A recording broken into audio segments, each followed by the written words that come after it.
je suis favorable à la suspension des aides dont on n'a pas la certitude de la destination. Vous voyez ce que je dis? Mais vous le savez, vous, aujourd'hui, où va l'argent de ces aides? Justement. Alors, les aides, d'abord, il faut savoir à quoi ça correspond.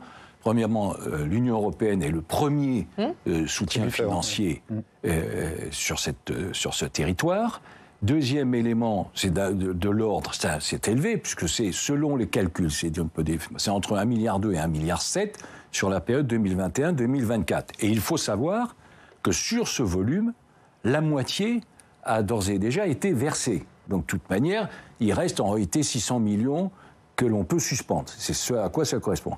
Mais ce qui me préoccupe, c'est que nous avons maintenant, parce que c'est avec le recul, un certain nombre d'éléments sur l'utilisation de ces fonds. Et notamment, on a découvert que sur la période précédente, on avait financé à hauteur de 18 millions une université islamique Cheikh Yassine, dans laquelle on a formé les dirigeants actuels du Hamas.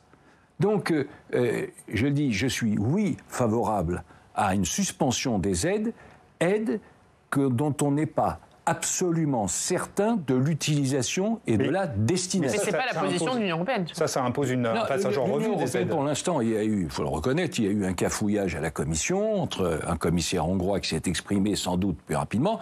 Mais vous m'interrogez, je suis parlementaire européen, je vous dis, moi je serai décideur sur ces sujets, voilà ce que je dirais.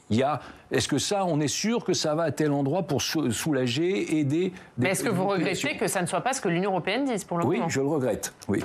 Et si on ne le sait pas, on suspend. Est-ce que... Et d'ailleurs, la France, comme vous le savez, aide à hauteur de 95 millions. Et je pense que la France devrait adopter aussi cette position. On ne connaît pas l'utilisation finale, on ne verse pas. On connaît l'utilisation, si c'est une solidarité alimentaire, si c'est une solidarité autre, alors là, on peut l'utiliser. Est-ce que la France doit aussi réfléchir à la remise en cause de ses liens diplomatiques avec le Qatar, qui est soupçonné de financer le Hamas? Alors, le Qatar, comme vous savez, est un grand investisseur. Oui. Bon. Il investit dans notre pays un peu plus de 25 milliards d'euros. Nous ne sommes pas d'ailleurs les seuls, bien au contraire, puisque nous avons à peu près la même proportion d'investissement qatari en Allemagne et en France, donc les deux principales puissances de l'Union européenne sont à peu près à égalité sur ce plan-là, et nous nous trouvons, et le Qatar investit d'abord au Royaume-Uni. Donc si on regarde le continent européen, je veux dire, on n'est pas du tout une exception. Bon. Deuxième élément, le Qatar peut-il être utile? On va le savoir très vite dans ce conflit. Parce que le Qatar, vous l'avez observé, si vous regardez son attitude au cours des dernières décennies, s'efforce toujours de jouer un rôle de médiateur. Ils essayent d'être médiateurs. Et sans doute voudront-ils jouer un rôle dans la libération des otages. Donc nous allons savoir, je pense, dans un délai rapproché, si le Qatar agit pour libérer et aider à la libération. Mais le Qatar abrite aussi le chef du Hamas.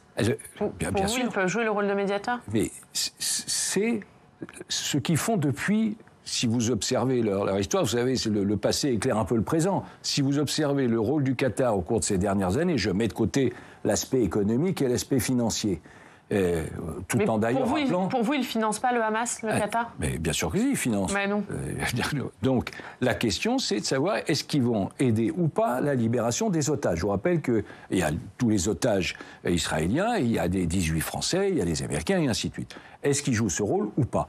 Après, il faudra certainement tirer un certain nombre de leçons. Bon, c'est-à-dire on peut quand même continuer à se comporter de la même façon avec le pays qui finance le Hamas, avec l'un des pays qui finance le Hamas. Il faudra, dès lors que les choses seront connues, seront précisées, il faudra naturellement en tirer un certain nombre de leçons. Lesquelles?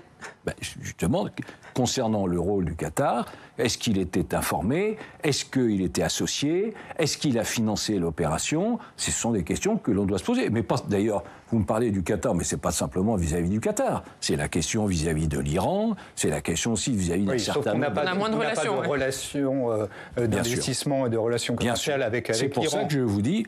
on leur vend pas des armes. Il faudra tirer un certain nombre de leçons dès lors que l'on saura la vérité.